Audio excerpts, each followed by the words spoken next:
Good evening, and welcome everyone to the regular meeting Monday, October 14th, 2024. I'm calling the meeting to order at 6:30.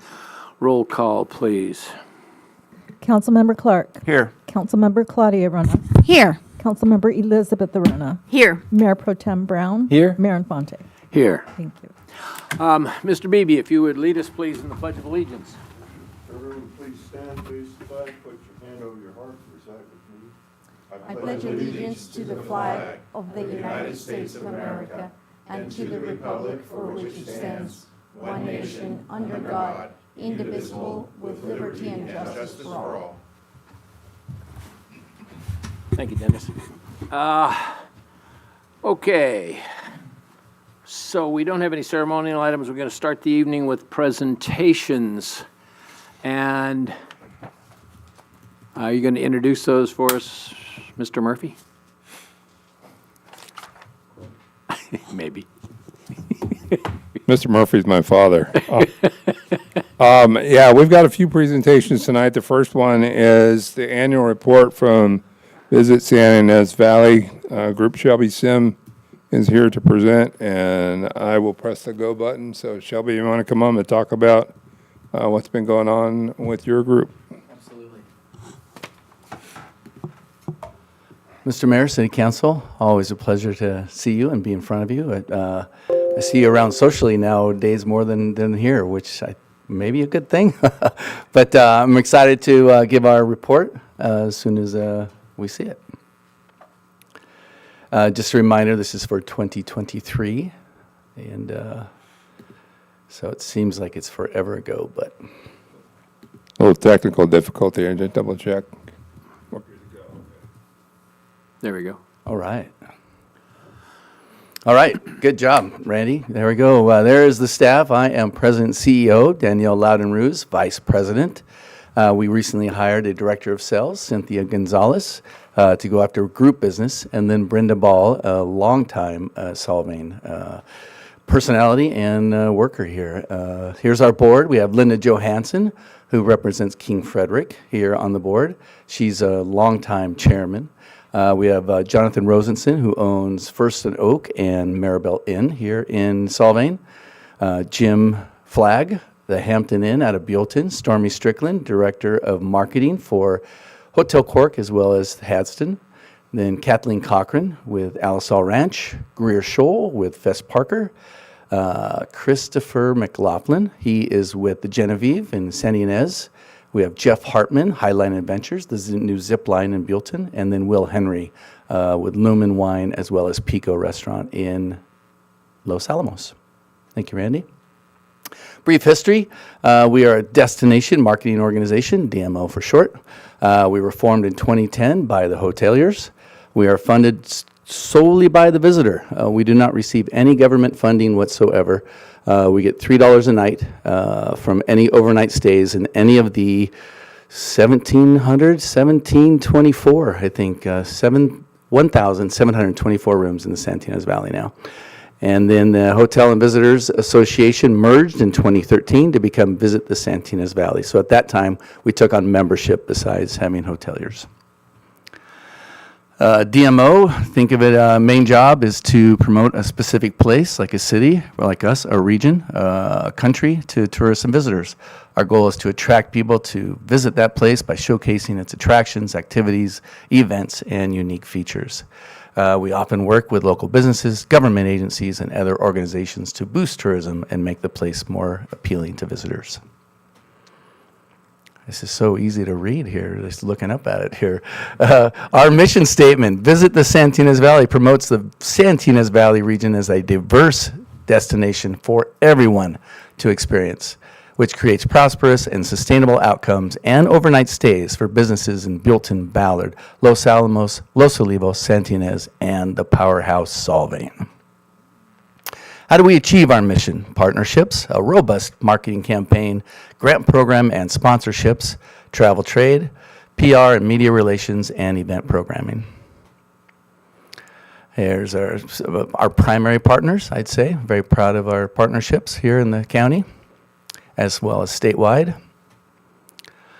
And then our overall strategy, of course, is overnight stays. We mainly focus on midweek, off-season, shoulder seasons. Our summers pretty much take care of themselves, but we still, of course, do stuff at that time. Our legacy art markets, our drive markets, are Los Angeles and San Francisco. And then we have found that folks from our direct flights are Vegas, San Diego, and Phoenix. We have more people driving from Phoenix than you would imagine. A lot of people drive. And then, of course, expansion into Palm Springs, Desert City, and Central Valley. We're always trying to get Central California as well as the Bay Area. We don't have a direct path, and there's a lot of good stuff in the way to get to us, so they have to work hard to get here. Our direct market focus continues, direct flights continues to grow. Besides Denver, Vegas, Phoenix, Portland, we're adding, Chicago kind of died with COVID, but we have now Dallas and Seattle, and then we just added direct to Salt Lake City as well as Atlanta through Delta. So it really opens up international travel for us. Our target markets, again, this is everything we're shooting for, pretty obvious there on the map. And then this year's campaign, or 2023, is when we premiered the Perfectly Santa Ynez Valley campaign. Go ahead and click, thanks Randy. And then maybe there is a video. Click on that. From riding horses to 5 courses, this is Perfectly Santa Ynez Valley. Plan your trip at visitsyv.com. It has taken off. We utilized the Place to Be for many years because it never got fatigue. But now that we've come out with the Perfectly campaign, it has taken off like wild horses. And we have about 15 different versions of little rhymes like that. We have a content-forward approach. So what that's saying is we create blogs and articles, and instead of just an ad on a page, we're having the visitor on their website, whatever they're looking at, that more to pull them in to read a story, which is also going to promote the Santa Ynez Valley. So that's a content-forward approach. Restaurant Weeks, it's a big thing here in the Santa Ynez Valley. This was our 11th year, I believe. It was originally created for a slow time, end of January, but it's become really a community event. It's an opportunity for all your frontline staff, people pouring in tasting rooms, waiters and waitresses, servers at restaurants, an opportunity to go out and sample everything we have to eat in the Santa Ynez Valley when they couldn't do it normally because of the prices.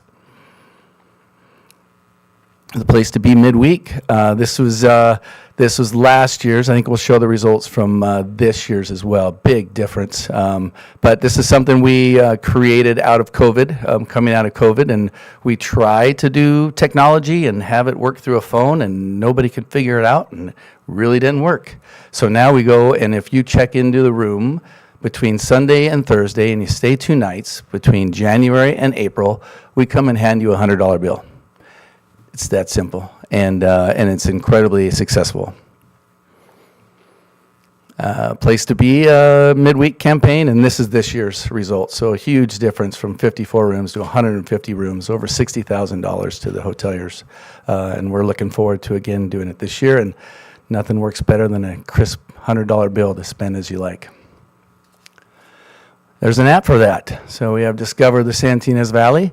So if you're on our website, you're also listed on the app. We have more people all the time using this app than we ever thought we would. It was kind of like everyone has it, so you have to have one, and it's actually utilized. It's not only a map, it's an itinerary builder. You can search for wineries, restaurants, or anything specific. It'll throw it up on the map, and then it'll actually route it for you as well. And it's also available on our website. Living up to the hype, this is some of the press we received and some of the big names we received in 2023. Big players, we're great partners with Sunset, and last year they named us the best destination, the Santa Ynez Valley, and several restaurants, as you see, were mentioned. The Rad Ranch, Alisal Ranch, and then Where to Stay. Very proud of all that and our relationship with Sunset Magazine. Wine Enthusiast, best wineries and more to visit in the Santa Ynez Valley right now. As you guys know, Santa Barbara is marketed everywhere, and everybody knows the name Santa Barbara. And a lot of people rely on Santa Barbara. What are we called? We're called Santa Barbara's wine country, right? So when we see the Santa Ynez Valley in press, in big press, that really shows that we're making a difference. And if I may, who vacationed here just a couple months ago? The President of the United States. And they didn't say Santa Barbara or Santa Barbara County. They said the Santa Ynez Valley. So we're moving the needle. It's very cool. Travel and Leisure. Go ahead and just scroll through these, Randy. Thank you. AAA, great relationship with them as well. And this is all earned media. So the mayor had asked me at a couple of annual meetings ago about our print ads and stuff, and we rarely buy print ads. These are just earned media. So where we host journalists or influencers such out here in the Santa Ynez Valley, and all it costs us is to host them, and then they go out and write about it. Again, Condé Nast. Grants and sponsorships. We're very proud of this. Besides being a destination marketing organization, we're also a destination management organization.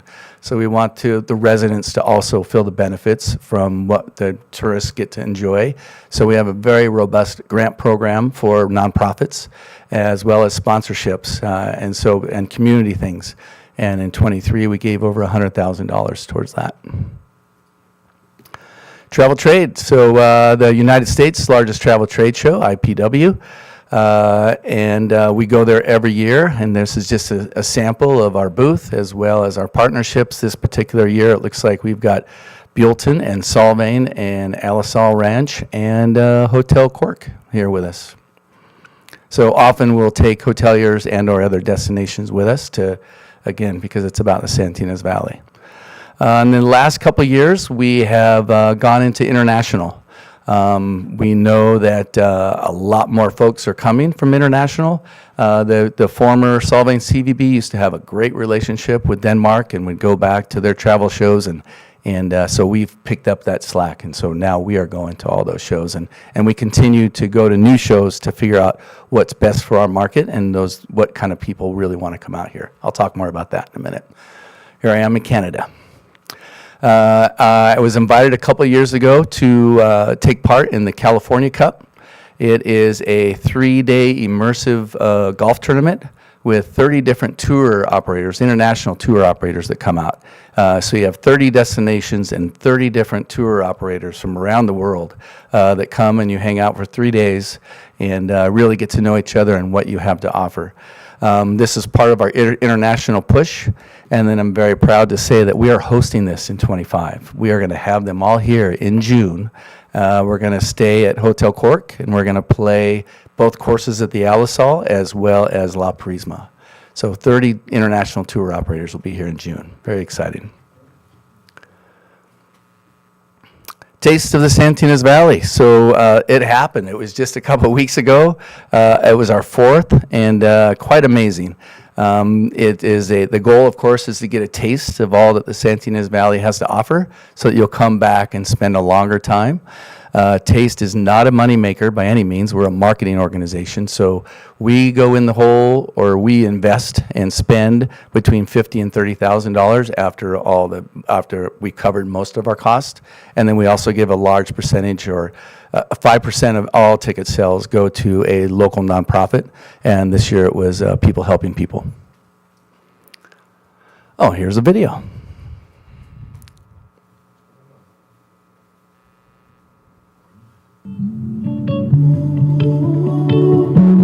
And this was 23.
And so again, we just finished it. It's a 4-day, 6-town celebration, and we celebrate that food from the area, the wine that's made in that area, whether it's breweries or distilleries and all that. And I'll say it right here with you guys that next year we plan on doing closing down Copenhagen, working with you to do that, and doing a long table dinner on Saturday night of taste.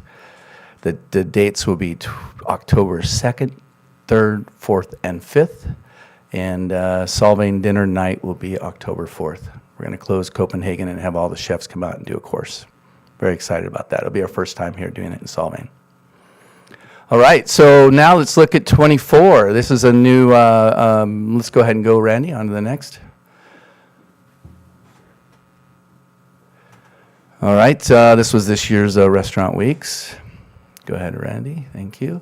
This year we went to, besides going to Denmark and meeting with USA Travel, a show in Denmark and Copenhagen. We also did a consumer show there as well.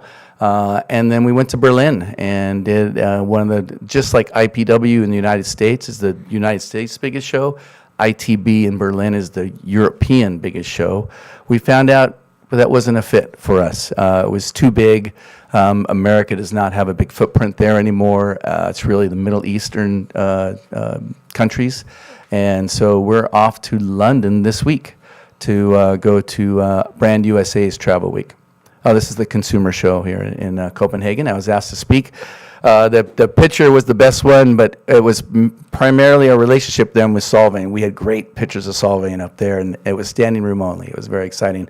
This show was great because they were already coming to California. It was like 2,500 people that came to the show. They already had their trip planned. It was up to us to guide them here. And when they would come, and they say, "Oh, we're doing Highway 1. And we're going to do this, and maybe we'll stop by Solvang." And then by the time they left, they were going to spend 2 nights in Solvang and skip one of our other great spots to stay in California. 23, this was this year at IPW.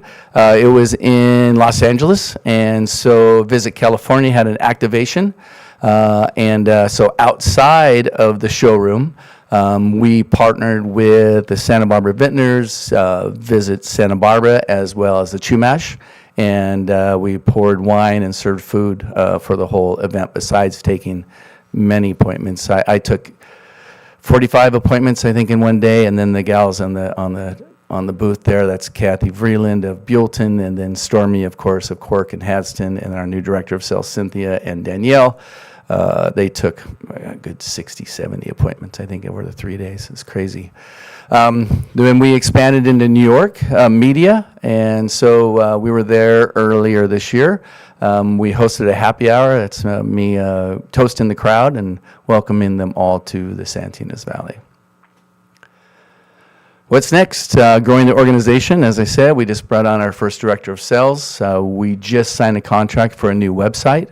We've had the same website since we came into existence, so we're very excited. It's going to be more DMO-centric. Expansion of travel trade, and as I was speaking about international stuff. Taste of the Santa Ynez Valley has happened. So happy it's done, and we look forward to next year. As I mentioned, we're hosting the 2025 California Cup with Cynthia. We're working on international small groups, small corporate groups and retreats. We all know we can't do big conventions, but we sure as shooting should be the 30 or under retreat capital of the world. So we're really working on that. And then the SYB Maker Series. So this is a new project we're working on with Bottle Branding here in the Valley to showcase different personalities and characters in the Santa Ynez Valley, to share stories, and we call them sticky stories, so that people get to know these personalities and different variety and diversity we have in the Santa Ynez Valley, and want to come out and experience it themselves. And I think we might have a sample video.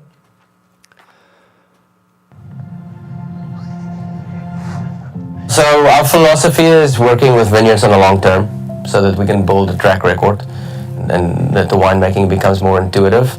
So if you've got 10 different vintages, each vintage tells a different story. You know, the weather is different every vintage, the climate, the sites are different, the blocks are different. And to me, we try to make the wine to where it's a clear picture of every vintage. Pinot Noir is one of those grapes that tell a story. If you can call it that, better than any other grape. There's a perfect site, there's a perfect climate. Everything has to line up with Pinot Noir for it to be a perfect snapshot of each year. I feel like making wines in our style, you manipulate less, and then the story is more true from where it's from. And I like to see the evolution in the bottle, and year after year, see how it changes. To me, that's what draws people to Burgundy and to the old world, is seeing how these wines taste in 10 or 20 years. And I feel like this area has the potential to make the same wines. Thank you, Randy. And then along with the makers, that we will have long-form videos on our website. We'll use them for blogs and that. We're going to do originally, we've got 4 in the can, and we're going to do 12 total before we actually launch it.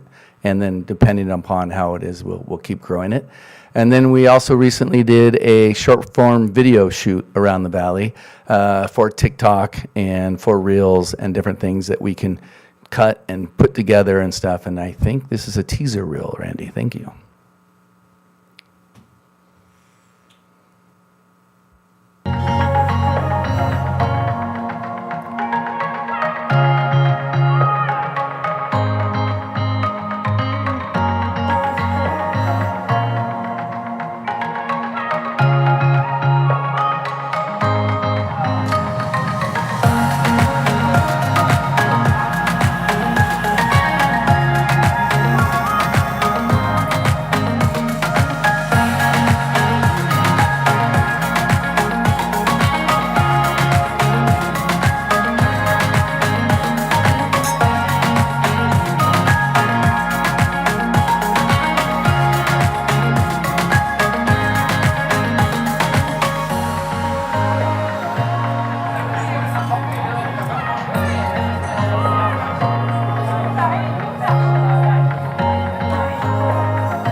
All right.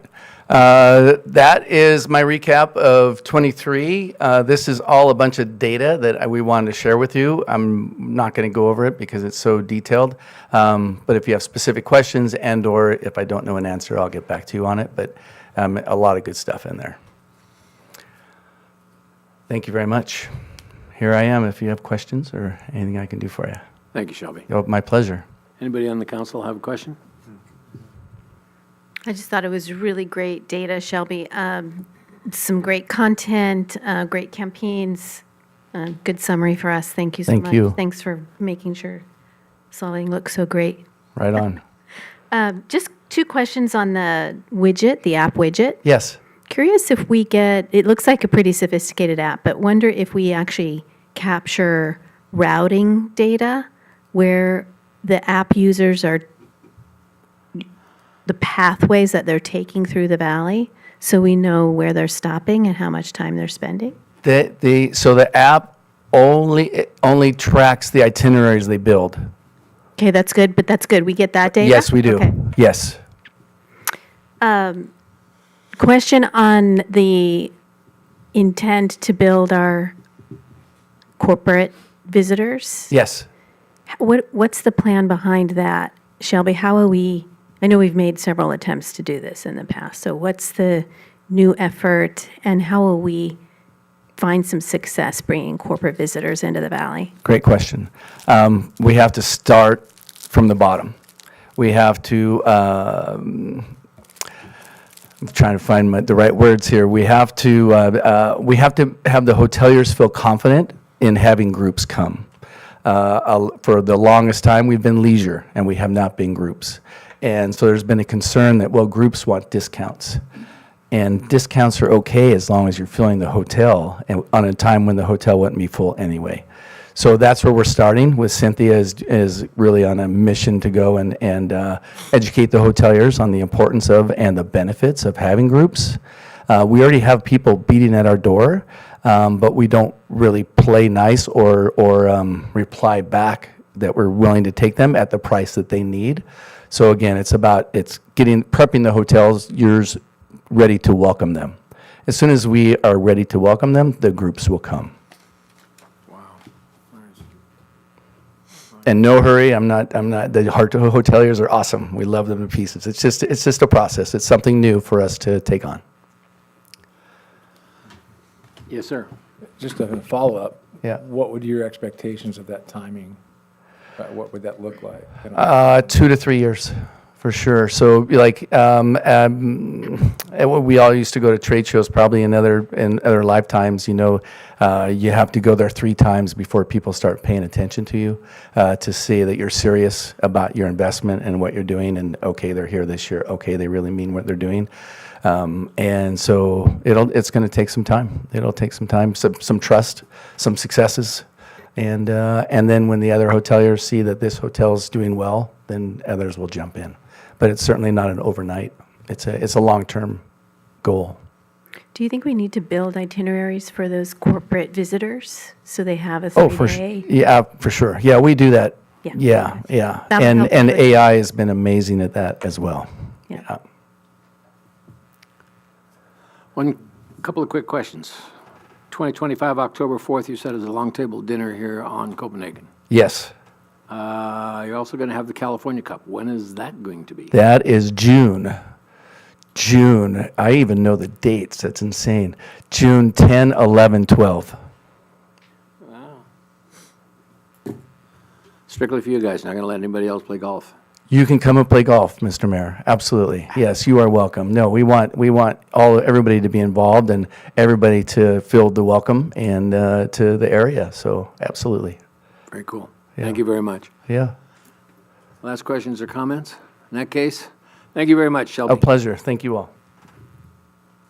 What do we have next? So we have the Measure U Committee, Jeff Urema, the chair, and Frank Smithson, the co-chair or vice chair of the committee, are here to provide an update and kind of give council an idea what's going on with the committee. So take it away, Jeff. Yeah, Mayor and Ponte and members of the council, my name is Jeff Urema. It's my first visit in front of you, and I'm pleased to be here. I'm honored to chair the Measure U Citizens Oversight Committee, and I'm addressing you today at the committee's request. It's a privilege to work with the very talented people the council appointed earlier this year: Adelia Kehoe, Henry Haugsey, Frank Smithson, and Vice Chair Jamie Baker. So we're pleased to have them here today. Just a little background. As you will recall, in November 2022, Solvang voters approved Measure U, imposing a 1-cent sales tax. In March of 2023, the council adopted a resolution empowering an independent citizens oversight committee. 2 purposes: to review the revenue deriving from the measure and to help ensure strict accountability to voters of their expenditures. In January of this year, the council appointed us to the committee. In my view, the city showed excellent judgment in taking this path. It's a new trend in California that as governments enact new revenue streams, increasingly they're putting accountability measures in place. I think it started with President Reagan when he said, "Trust but verify." During our meetings in April, June, and September, the committee has shown a unified commitment to the charge you've given us of independent oversight. We've reviewed and made recommendations about a list of staff proposed expenditures.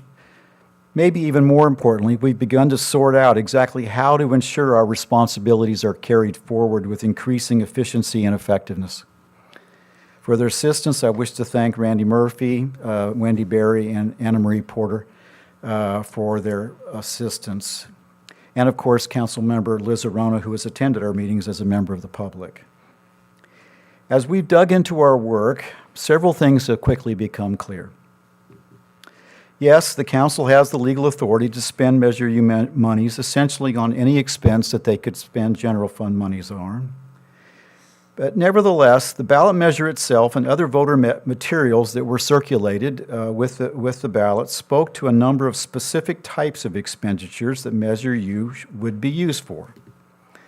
This created, in our view, a social compact between the city and the voters, identifying evergreen fundamental functions critical to protecting the security and quality of life for Solvang residents. We believe the city, with the committee's work, is well positioned to ensure that Solvang listens to its citizens and can be trusted with its money. And we can achieve that together by answering a number of questions we have, not just about what to spend the money on, but how, when, and in what relation to historical expenditures of general funds. So we're charting a path forward. We're planning to take the following steps. First, we plan to convene a public workshop on November 18th at 4 p.m.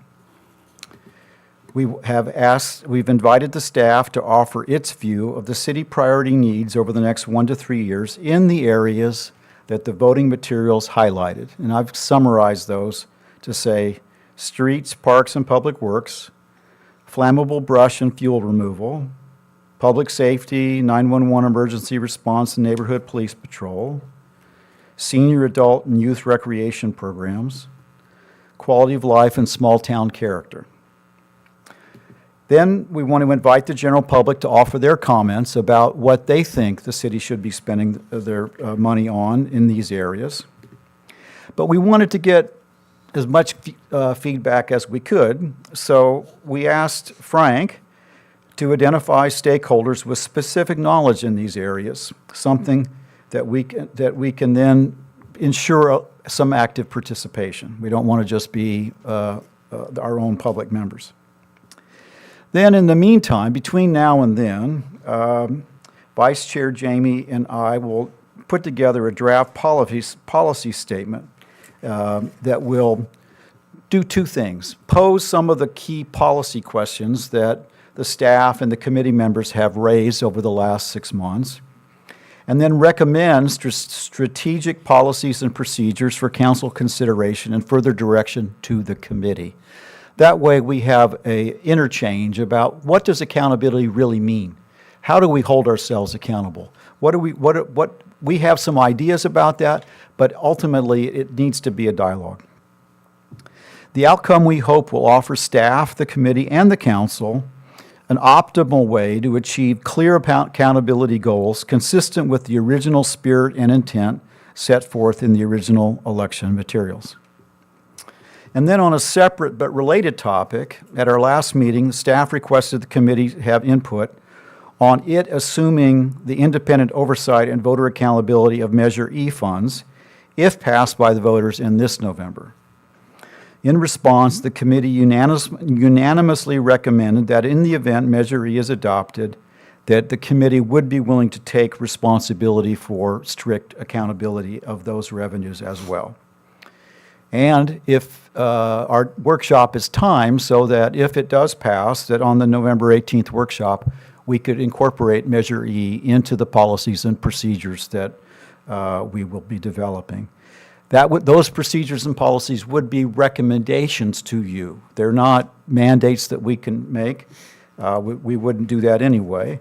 But the idea is to put those in draft form for you to consider in kind of anticipate kind of a question and answer form, and then give us feedback on what you think we should be doing to hold strict accountability. So we welcome any comments from the council, and we'll do our best to respond to any questions that you have. Thank you very much. Do you have any comments? Yes, sir. Jeff, when you watched the tape of this, you said the 1 cent tax. It's a 1% tax. 1%, excuse me. Fees. That's a typo. Well, other people have I know, Yeah. it's an easy mistake to make. Please be careful. Thank you for the correction. And what you're saying is that, are you saying that if E passes, you'd like to combine that with you in the way of administration and? The staff asked if we would be willing to assume responsibilities.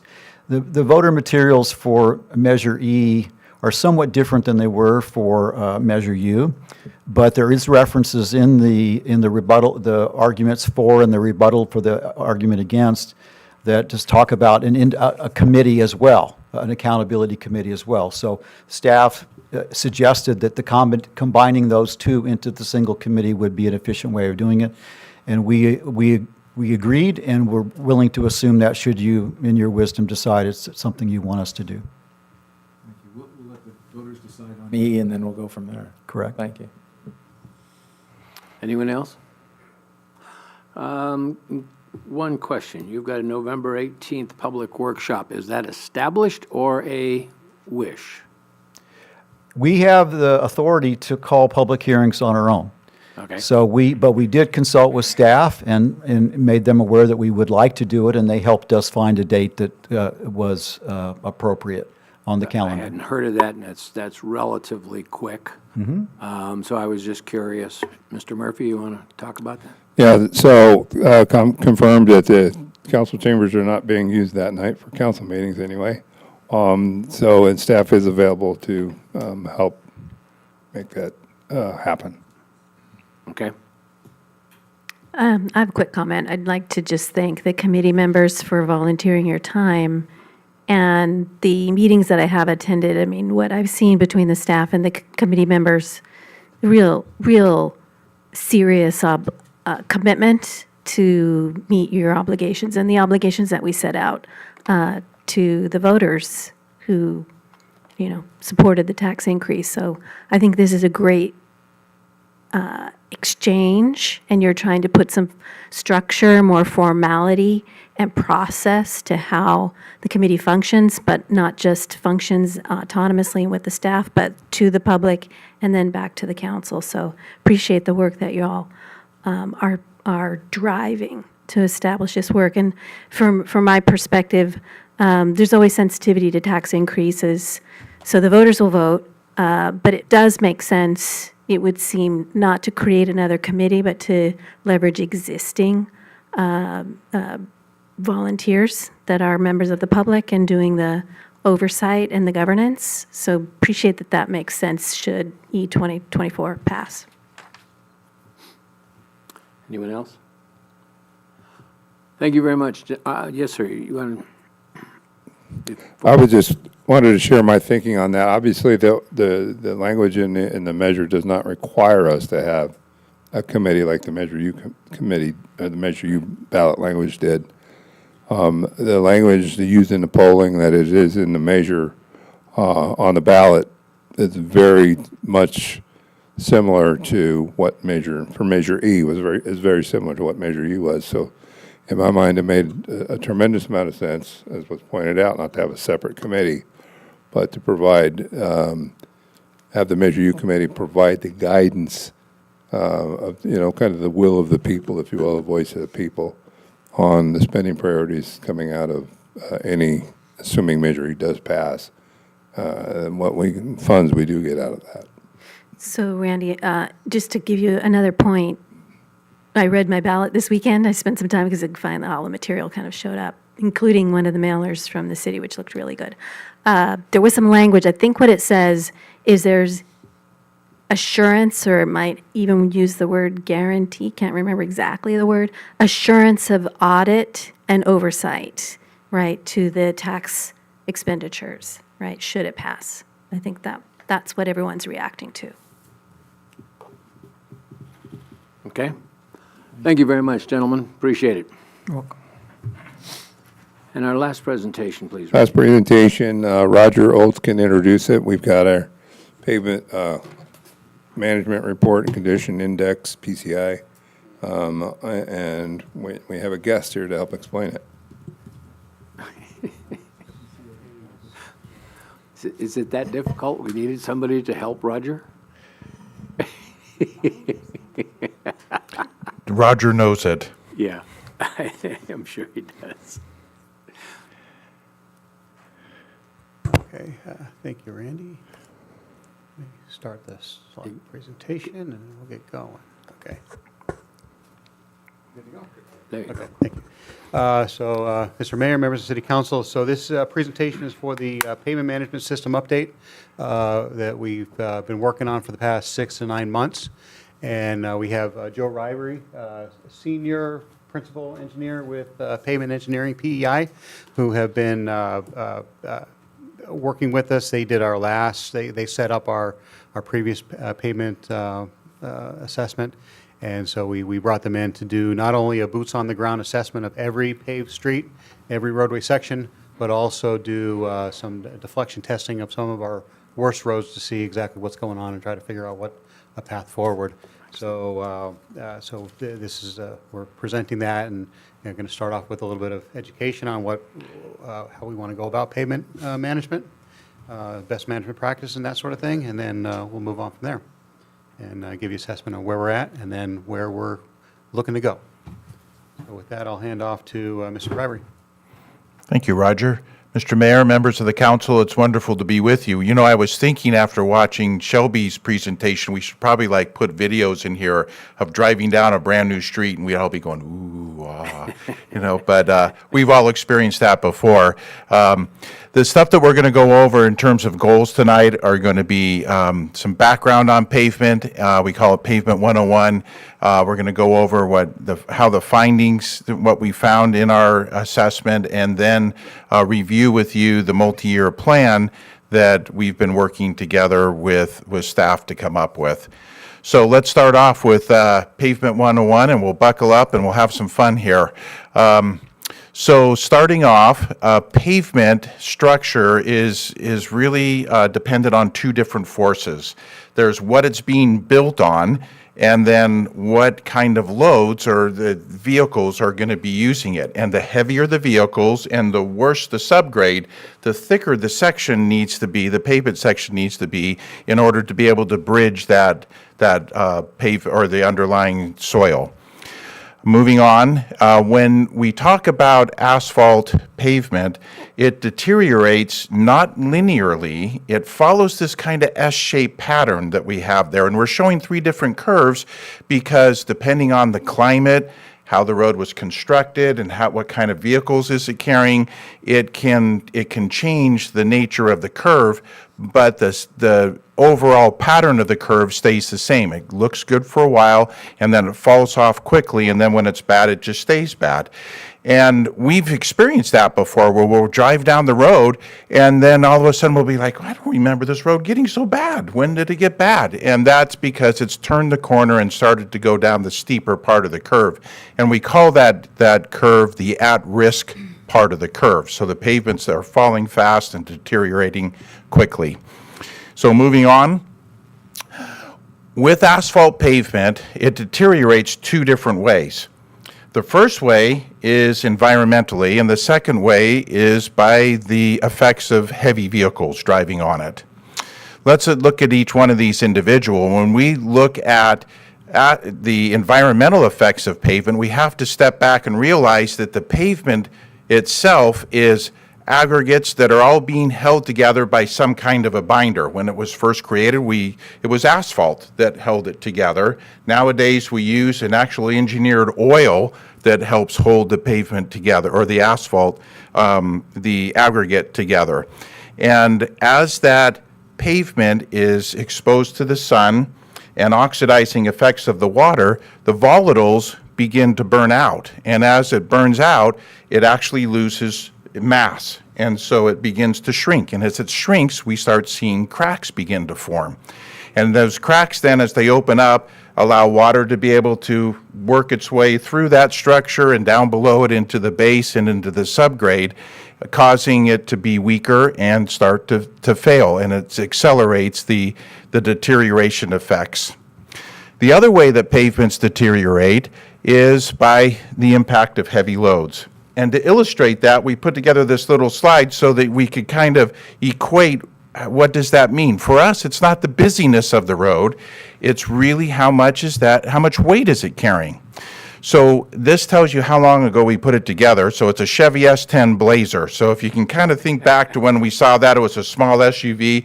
For nowadays, we've actually gone through and compared the weights of the Chevy S10 Blazer. It's very close to a Tesla Model 3. And so you could think of it that way if you want to go more current. So, but for the purposes of this slide, one 2-axle truck, typically loaded, is equal to, in terms of weight and the effects it has on the pavement, 442 Chevy S10 Blazers or Tesla Model 3s. We step down through that graph all the way at the bottom. One fully loaded 5-axle truck that's delivering to Vaughn's is almost 15,000 Chevy S10 Blazers. And our garbage trucks are almost 10,000. And that's significant because not very many years ago, we decided it'd be a great idea to have 3 garbage truck trips per week running through our neighborhood and pick up the green waste and the recycled waste. And those roads were never designed to carry that kind of, or to see that kind of loading. We designed many of the older roads that only handle 1 garbage truck trip per week. As vehicles are now converting into more EVs, those are heavier, and so they're going to have more impact as we see more and more EVs starting to use the pavement. Let's move on. So we're going to be talking tonight or explaining the PCI. It's called the Pavement Condition Index. It's something we've been using since the 40s as engineers to describe what we see in terms of pavement. It's a scale from 100 being a perfectly brand new pavement all the way down to 0, all of its pavement life all consumed.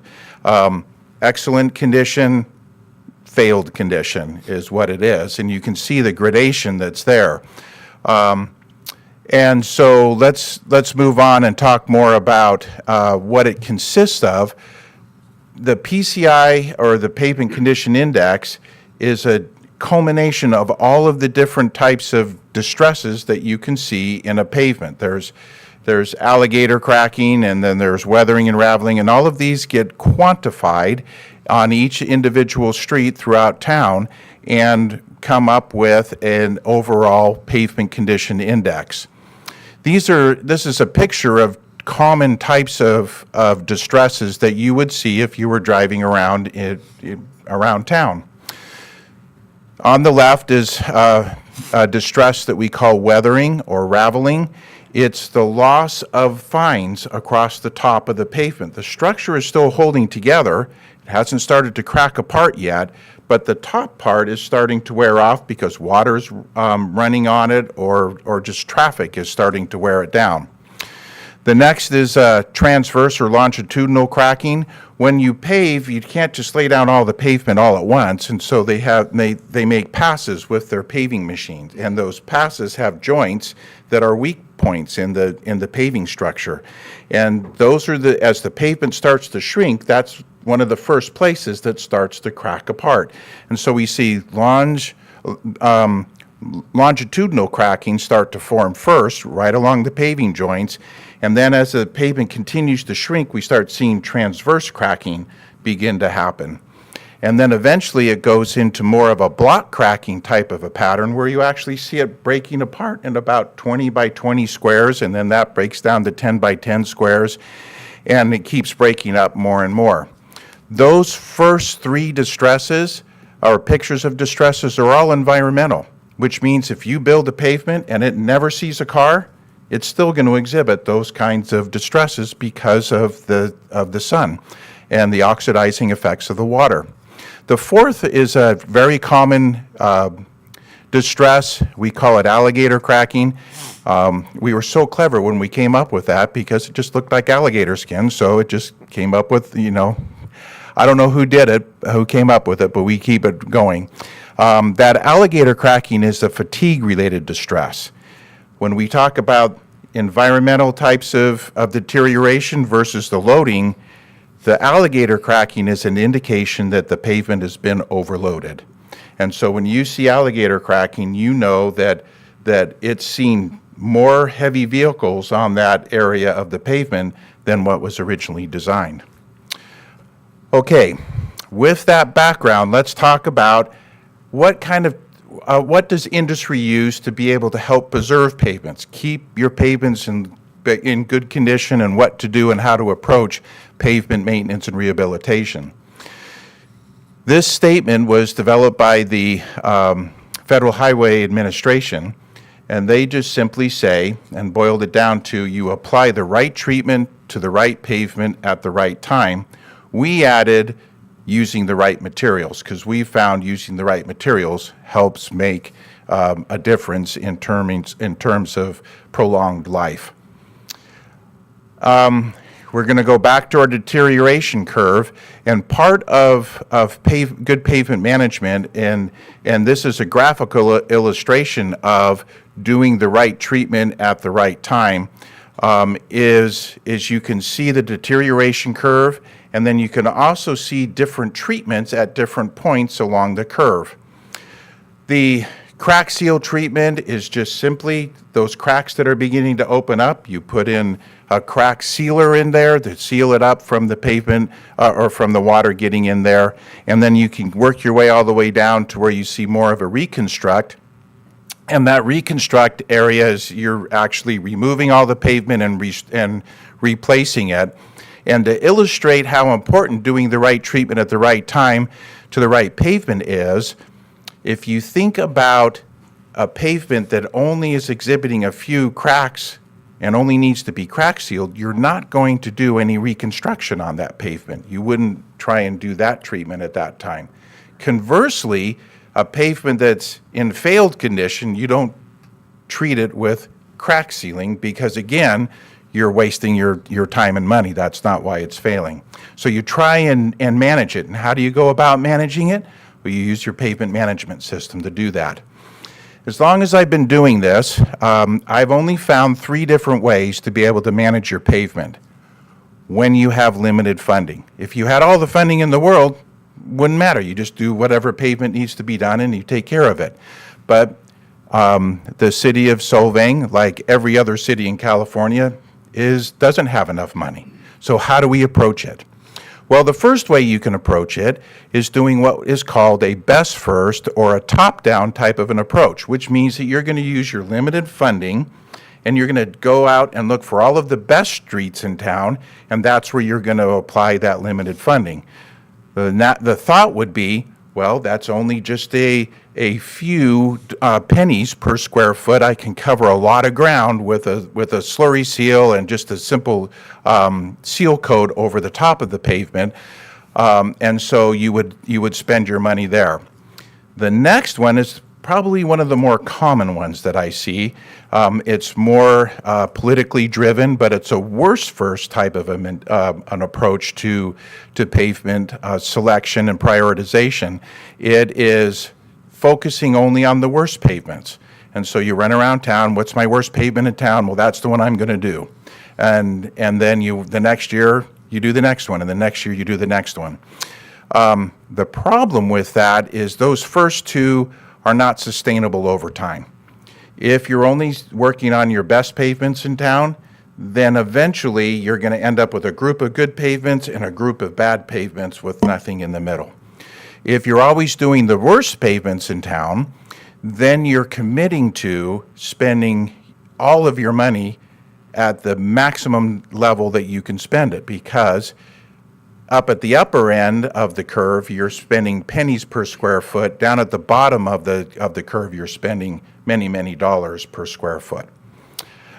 So the way to approach it is we use what's called a critical point type of an approach, which focuses on, if you look down that deterioration curve, you can see 4 different circles.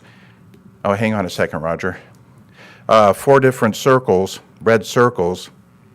We're trying to capture the pavement right at that point before it drops down into needing the next more costly treatment. And so if we can focus in on each one of those different areas and put together a program that's pulling out from those areas, then you're really maximizing your dollars and trying to get the most you can out of it. And again, your pavement management system allows you to be able to do that. Okay, so moving on, let's talk about the pavement management update findings. As Roger mentioned, we've gone out and we've seen all the different streets in the whole city, and a group of streets we went out and did some additional evaluation on, where we did deflection testing to actually not just look at them from a visual point of view, but actually do physical testing on them to see how structurally sound those streets actually were. So this is what we found. The city of Solvang is responsible for the maintaining 24 centerline miles. That equates to almost 4.5 million square feet of pavement. The system, your total system has an average PCI of 59. The last time we got a chance to come and report to you in 2020, the city had an overall PCI of 62, so it has gone down since that time. If you were to replace all of the pavement, not the sidewalks, not the signals, leave those off on the side, we're talking just the pavement, it would be $208 million. So easily that's your largest asset that you have in town. This is how the system breaks down. So in the first column on the left, we use a designation called a functional classification. We're looking at how those roads are being used. So arterials are your major streets in town. Your residentials are the ones that your houses are on. The collectors take you from an arterial to a collector or to a residential. And your other are your alleys that you have here in town. So you can see how many centerline miles of all of those are, how many square feet, what percent of your system is consists of each one of those different functional classifications. But let's take a look at the last two columns, because I think that those are going to help you begin to understand the story of what's happening with your pavements. Your arterials, when we reported last time, we're at a 57. Today, they average together at a 63. They went up.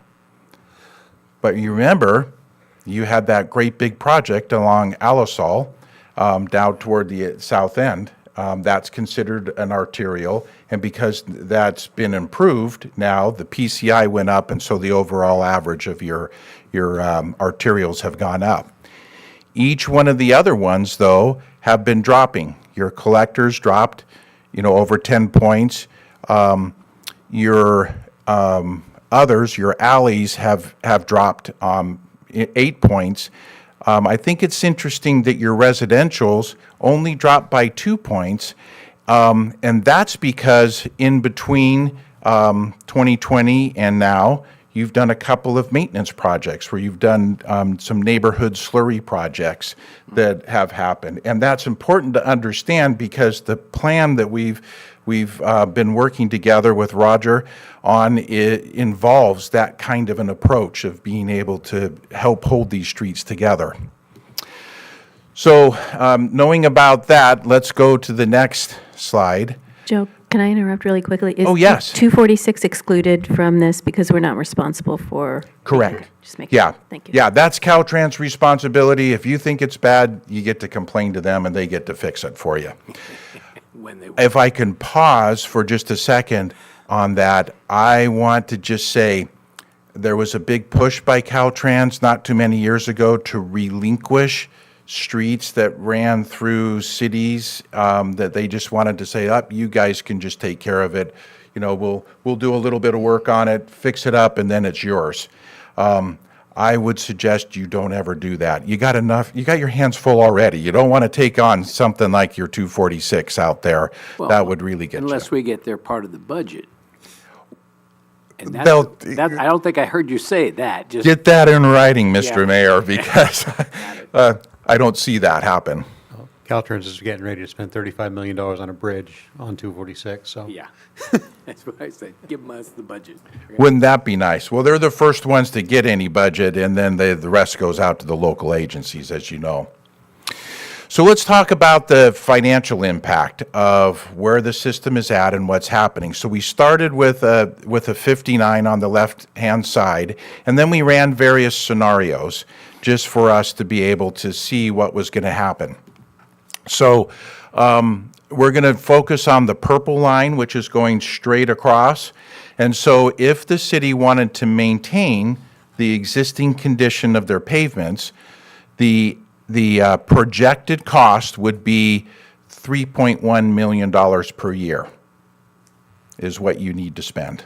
To maintain what we have, that you showed us a few minutes ago, that's already diminished. 3.1 million Yes. per year. Yes, sir. Thank you. If you wanted to increase it, so we're going to look at the next line up, the blue line, it would be, you would need to spend $4.9 million per year. And that would allow you to go from a 59 up to a 64. It only increases at 1 point per year. Now, the green line, that's kind of like the pie in the sky line. But it gives you an idea of what kind of deferred maintenance you have right now within the city. And right now, the deferred maintenance is running at about $25 million. That's what takes that line up immediately, right up to, and then you start seeing a gradual climb from there. But it wants to climb and eventually get up to an 80. But you're looking at almost $8 million per year to take care of after the $25 million investment to get to an 80. The red line on the bottom would be if you say, you know, I'm going to give up, I'm not going to spend any money on my pavement. That shows you what you can anticipate over the next 5 years. The pavement average would deteriorate to a 47 if you spend no money at all. Yes. Sorry to interrupt your flow, but I have to ask a question. So when you make these assumption calculations, are you doing that at the bottom up, the top down, or the critical point Critical point. assumptions? We For are, all of those 5 lines? Mm-hmm. Okay. yes. Great question, thank you. You get like a gold star because you were following along on that, so thank you very much. So yeah, that's all based on critical point management. The gold line is the one that, that is the projection of the current funding, what you're spending and what is anticipated to be spent per year over the next 5 years. And so you're going to see that we're losing the battle, and we can anticipate that our PCI at the end of 5 years is going to be around a 49. Okay, so in putting together, I mean, what do you do in a situation like this? You need to help, you need to hold the pavements together. I understand that you have limited funding and obviously not enough funding. And so, you know, you're not going to plant a money tree or anything like that. So what do? A crack sealing program is probably one of the most cost-effective approaches that you can make to implement in a street project. Whether your crews do it, and I've talked to Roger about that, your crews are running crazy, you know, just supporting all the events that are happening here. It might be that you need to bring in an outside contractor that just does a crack seal program for you on a regular basis and set up some kind of contract on that.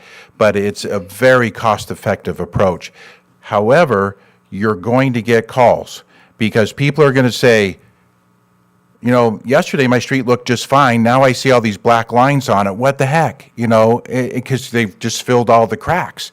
So from your point of view, when you field those calls, you need to say, and isn't that wonderful? We've just filled all those cracks and we're keeping water out. We're holding our streets together. It's just marvelous. I'm so excited that we were able to do that. And so we just got to switch around the perception. Expanding pavement treatments, I love Roger because he's always looking ahead and just like, what about this treatment and what about that treatment? And he has successfully done some great preservation treatments that we've talked about using here in Solvang. When you have limited dollars, you want to preserve your most critical assets. That's really your arterial system, to be honest. And so you're going to be, if you're choosing between, am I going to spend my money on a residential street or an arterial street, really more people are going to be using the arterial streets than the residential streets. And so you're going to prioritize those streets higher, which is what's in the classification, the next line down. Continue to look for grants and leverage those grants. Oftentimes with grants, they are tied to arterial streets, and so you want to be able to start developing more of a long-term plan that allows you to look ahead. When am I going to be doing my more major streets, and when can I apply for grants and try and leverage those from happening, or to happen, so that you're spending less dollars on getting those streets fixed. I will say that grants nowadays are not just a paving grant. They're souped up, so they're like complete street grants where they want, multimodal type, additional bike lanes. They want all kinds of extra things added to it. And oh, by the way, we also are going to pave the street too. And so that's what helps you win those grants. And so you work out a strategy of deferring those grant eligible streets and hold off until you can get grants. And then you're going to need to consider additional funding sources. It was presentation number 2 was interesting, that maybe there's something that can be done with the roads in there too to be able to help you out. Short-term recommendation are it would really help the staff if council can just say, Roger, you can count on this much minimum every year, because then he can start building out a long-term plan from that, and he knows that he can always count on that. It helps him to coordinate with utilities and everything else, and so that's number 1. Keep your pavement management system current. You'll see that this information is helpful in you being able to understand where things are at, and helps you be able to see the overall effect of what you've been doing. Alisol is a perfect example. You were able to see the impact of that and how that's helping you. You want to be able to keep up to date on the costs.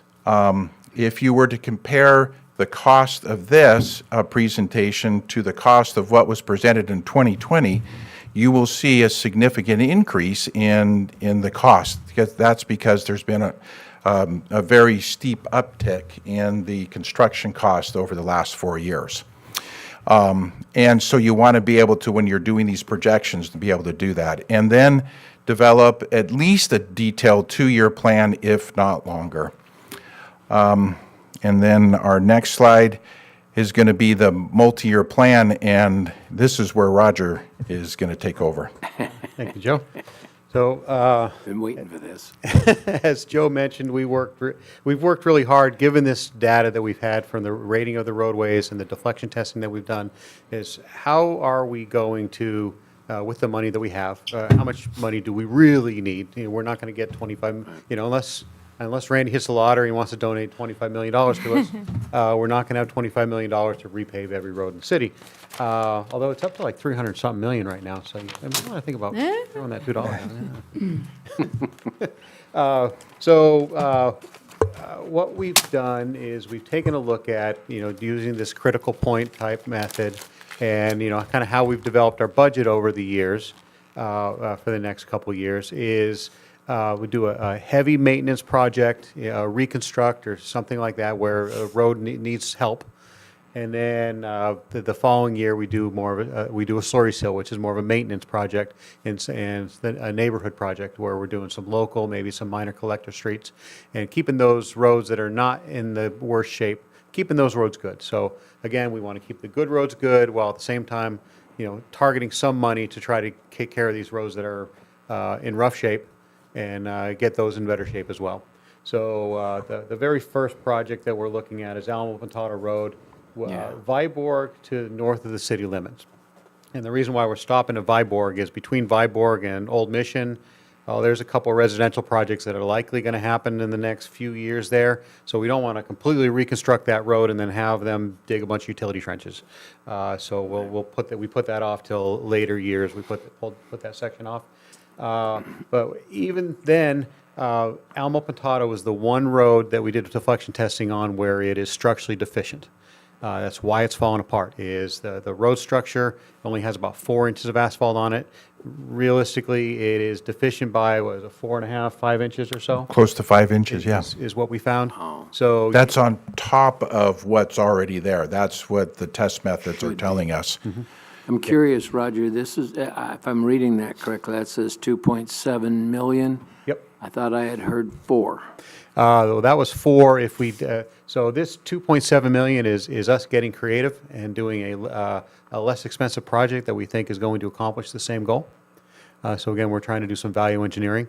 I like the idea. I was just curious why it changed, because that was a pretty drastic reduction from what I had heard. But we still are deficient based on our current budget of about $800,000. Yeah. Which is budgeted for this year, this fiscal year, for a heavy maintenance project. We have about 800,000. So, we're going to need about $2 million. So I think we're going to have maybe a later conversation after this as far where do we come up with this. Talk to the Measure U people. Yeah, maybe we bid it and we only need 1.5, but what's 1.5 million between friends? Or maybe Randy does hit the lottery or something like that. Yeah. But again, and then so the following year we got a slurry seal 1, and I'll get to that in the following slides as far as what that means. And then year after that, Oak Street right outside is starting to fall apart. And also Village Collection is one of the neighborhoods that has a couple of roads that are in some pretty rough shape. So we would look to redo those roads, do some sort of heavier maintenance project. But again, they're not structurally deficient. They are, it's the weather. The weather has hit them pretty hard, and they are cracked, and the water gets in the cracks, and age happens. At that same time, as you can see in parentheses, we also mentioned the downtown, Copenhagen, Atterdag, First Street, Second Street, and part of Alice out through the downtown. The idea being that for most of our maintenance projects, I mean, could we do a slurry seal in our downtown? Because our roads aren't that bad, but we have a constructability issue. Because in order to do a slurry seal, we need warm temperatures, and we need to close everything down for a few days. Yeah, and tough. how are you going to do that in Solvang? Middle of summer, we're going to close downtown down for a couple of days. If I want a new job, then that's probably what I'll plan on. But we have strategized on, there are a couple products. One is called a thin maintenance overlay, which is, it's a smaller aggregate, it's a thinner overlay, so it's not quite as expensive as a full overlay of the road, but it also has a higher asphalt content, stays dark. I've put this down in a couple other cities, and it is a really solid product, and I think everybody would be very happy. And we can put that down in some of our off-peak season. We can put it down in October, early November. Or we could put it down in the spring, after spring break and before the summer starts. We don't need the really hot temperatures in order to do that. So, however, in order to do that for these select roads, it would be about another $1 million. So again, if we want to do that for, selectively decide, okay, we're going to do that in our downtown, that's where we at. That's why I have that in parentheses, because we got to do it sometime, and that year 3 might be a good time to do that. Roger, when we take that approach, the thin maintenance overlay, what's the useful life in that approach? The useful life can be probably 10 to 15 years at least. I've put one of those down about 7 years ago in Santa Maria on a road that looked worse than Oak Street right now, like far worse, and it's still not a crack on the road. It's grayed a little bit. It could use maybe something to make it look a little darker. But it is still holding up really well. Goofy question. Okay. Speed bumps. Yes. What's their impact on status of pavement?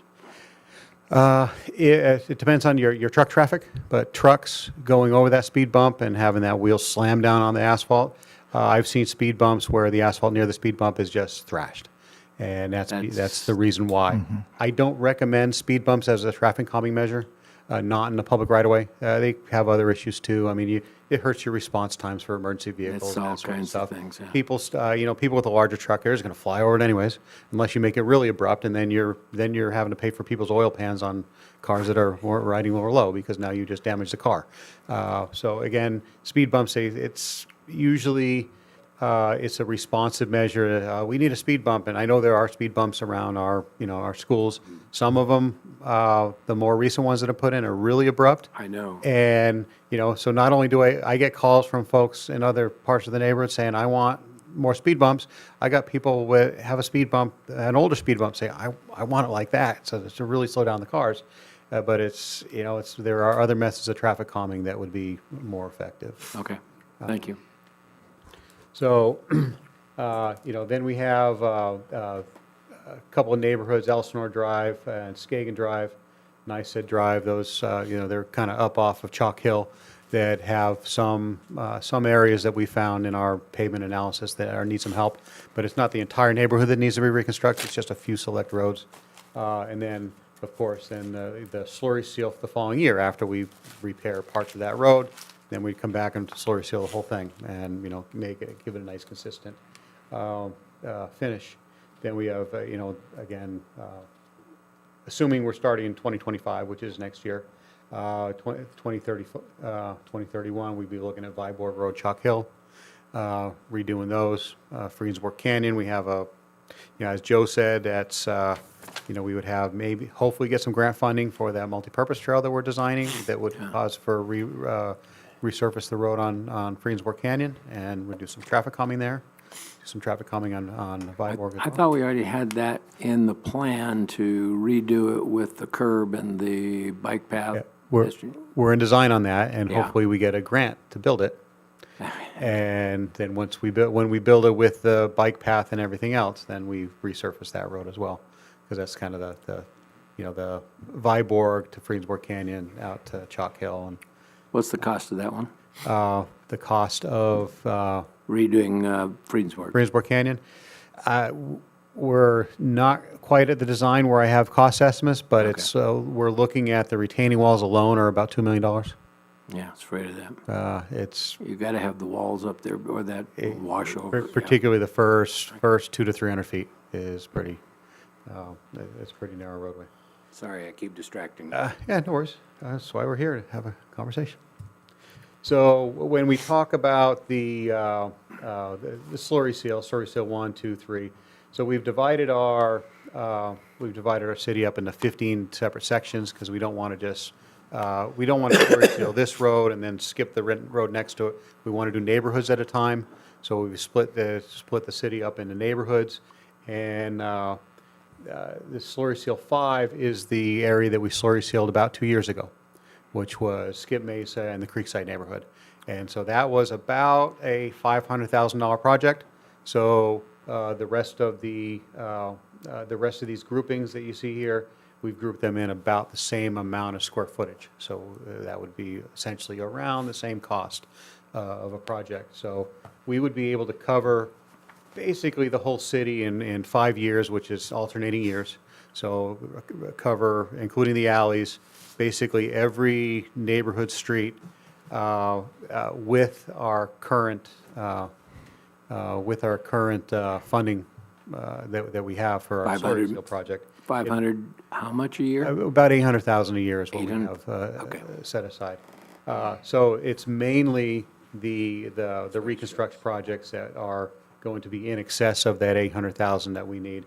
So essentially, we have over the next 10 years, a bulk of it being the first couple of years here, but we have a funding shortfall about $5.3 million. So that's what we're looking for over the next 10 years. So again, that's where we're at. But this is to cover every street in the city with the right treatment on the right road at the right time with the right product. That's what we're looking to do. But we need the funding. Roger, what do we spend per year now to get our 59 score? Just on roads, I mean, do you have a number you can, Just on roads, about $500,000 Okay. is what we've been spending annually on average. and, Again, it was a very expensive project just before I started, about 3 years ago, was the Alisal project. That was about a $3 million project, and that did Alisal and Third Street reconstruct. Weren't we supposed to get some FEMA funding for I was that? just going to ask the question, where's the money? Yeah. Well, we had a slope repair project that we had to do. We had to repair the slope on the backside of Alisal. And so we had to spend that money to get reimbursed.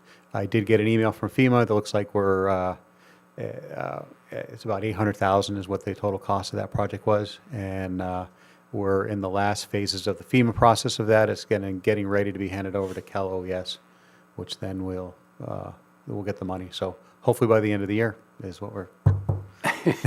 Did they tell us what, no, I don't know that we expect to be 100% reimbursed, or do we? It's FEMA reimburses, I believe it's 75%. 75. And then Cal OES, because we were done, most of it was done within 90 days of the event.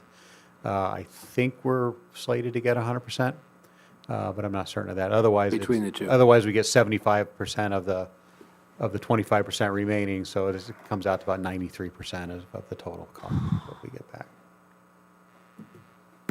Yes, sir. I just wanted to make sure it was understood that Roger and Joe have only been talking about pavement. There are no funds included in this amount for sidewalks, curb, gutter, city buildings, other infrastructure the city is responsible for. For those of you that were at the State of the City meeting, we recently determined that the bridge over on Alisal Road over San Ynez River will probably need to be replaced in about 10 years. That's not including the maintenance that needs to be done in the meantime, at a cost of at least $100 million.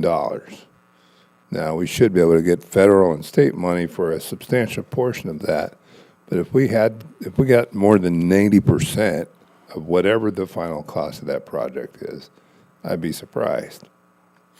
So again, we're talking about big dollars, big ticket things for stuff we have to mean. This is not building a new city hall. This is not putting in some kind of, recreational building, that in a gymnasium or something like that we don't have. This is to maintain what we have now.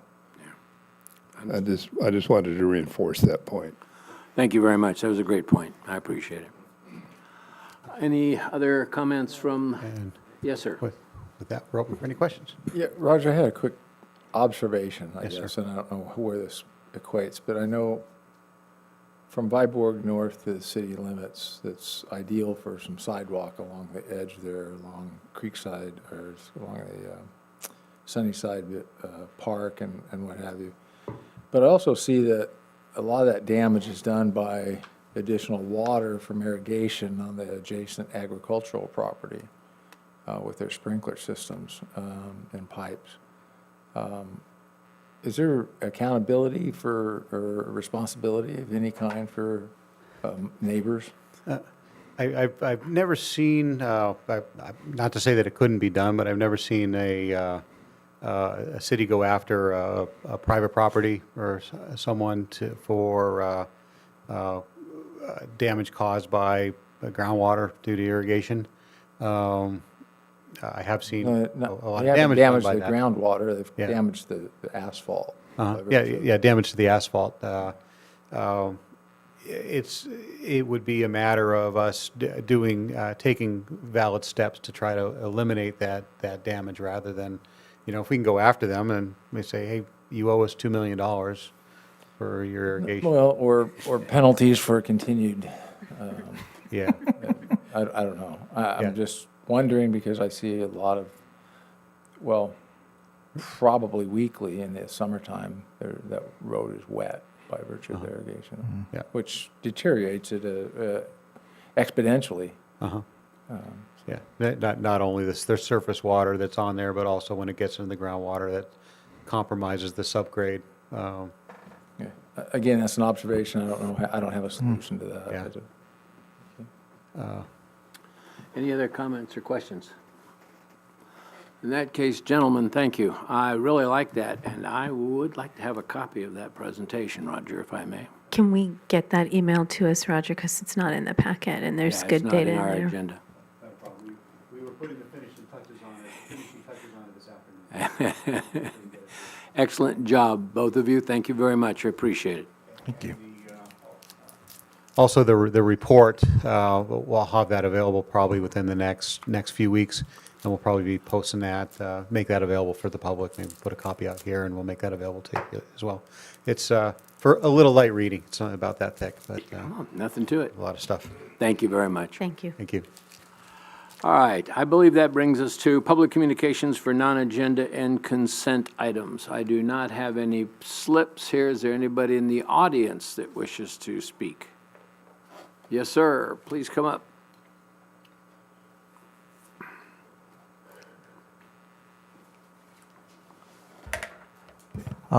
Good evening, Mayor Infante and fellow council members.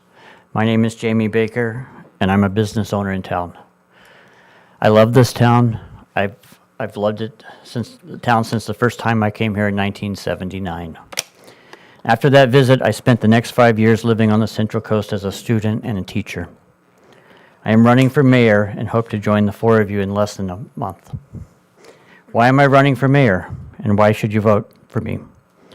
First, my experience as Executive Vice President of Development for LA County's largest child and welfare mental health agency, and as the head liaison to LA County Parks and Recs on Proposition 12 and A, gave me the necessary tools to prioritize needs for large and small communities.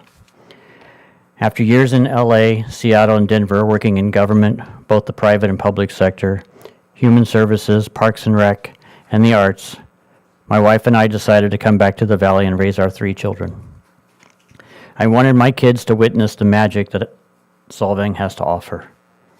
My family started Space VR based on my kids' interests, and we settled into the community. When COVID hit, I found myself not only trying to figure out how to keep my business afloat, but also homeschool 3 kids with my wife now that our children would be attending classes online. I also found out I had cancer. I was asked to run for city council. Jim Thomas was also running in the recall election. Jim and I met, and I thought he would do a great job.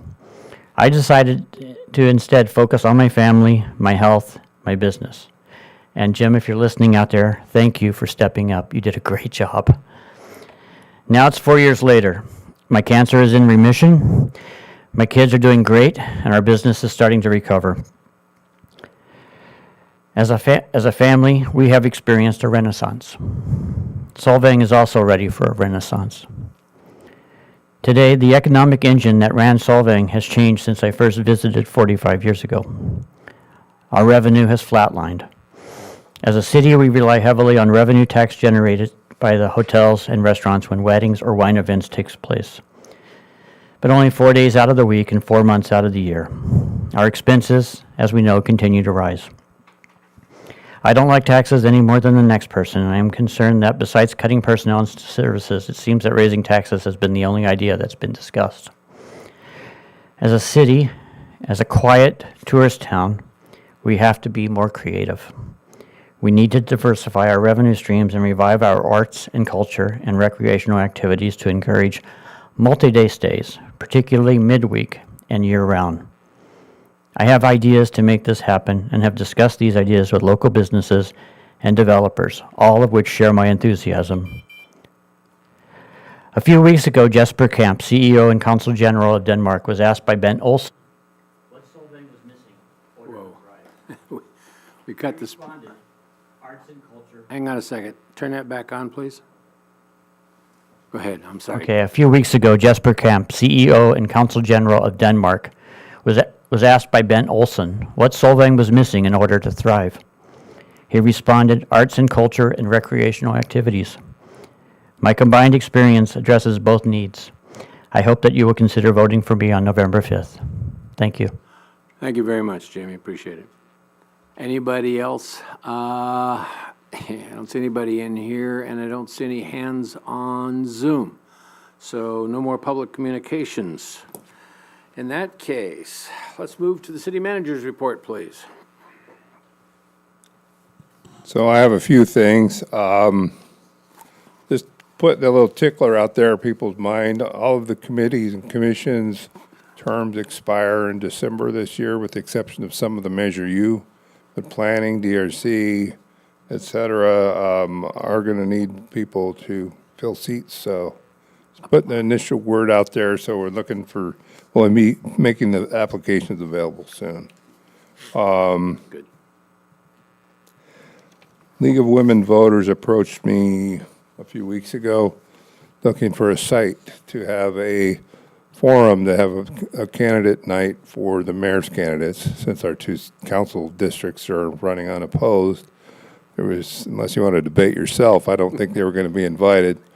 So the three mayor candidates have been invited. I don't know the status of all three, but I know at least two of them are planning on being here. It will be 2 weeks from tomorrow. I'm sorry, 1 week from tomorrow, from Wednesday, this 23rd, in this room at 5:30 p.m. Wanted to let the council know and kind of put word out to the community. We've got somebody vandalizing our public restrooms again. They're putting things down in the toilet that are making it very expensive to snake out, if you will. And it's actually cheaper to replace the fixture in some cases. So if you see something, say something. This is not being done under the cover of darkness because they're locked up. People are doing it during the regular business day, apparently. Wow. And so, again, I'm just putting a call out to the community to help us stop this. It's a very expensive endeavor. Is there a specific lot or restroom that's being vandalized? Well, we're closing them because they can't be used, but we can't lock them. I mean, they're locked at night. Now, which ones are being ones damaged? All of them. All of them? Okay, that's Yeah. my question. The men's Is room. there, Just the school's out? No, it's happening now. It just happened the last couple of days. is there a, No, when school is out for the day. I don't know that we have a time yet, Okay. but we're not sure who it is yet. We're hoping to maybe set some cameras up in the areas around, not inside, but around the facilities, and catch them. And hopefully maybe if it is somebody, younger, peer pressure gets up to them and they stop. But anyway, I just learned of that a little while ago today. Waste Management is having their community cleanup day on November 16th from 8 a.m. to 12 p.m. at the parking lot 4. Yeah. So, and then next year, there'll be the third Saturday of February, May, August, and November. So that information will be published in a flyer here being mailed out soon. There was something posted on our website and Facebook. The Central Coast Water Authority does maintenance on their system. It's scheduled to happen later this month. And for that period of time that we're not getting state water, we'll rely on the well water, which has higher hardness and other, there'll be a noticeable difference for the residents. We're just making sure everybody understands that. It is safe to drink. It's none of that concerns. It's just going to be different. We want people to be aware of that.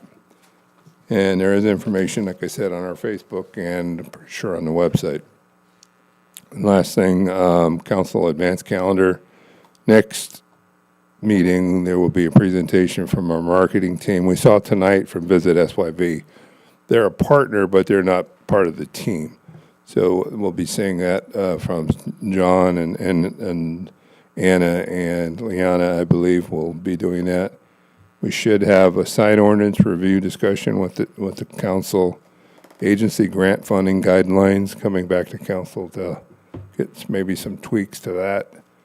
And in a couple more weeks, there'll be resolution zoning ordinance to implement general plan first reading. So coming attractions, we generally won't have 3 presentations in one night, but it was all information that needed to be shared.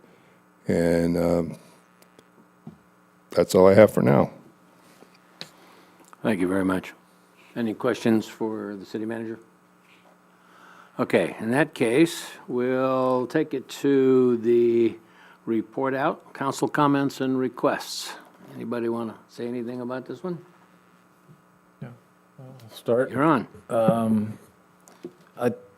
Y'all did a good job at the State of the City. That was well-attended, well thought through, and well delivered. I appreciate that. I was with the mayor at the Champions of the Valley yesterday. A great event for honoring the quality and the quantity of our volunteers in the community, and congratulations to San Ynez Valley Foundation, who hosted that and put that on.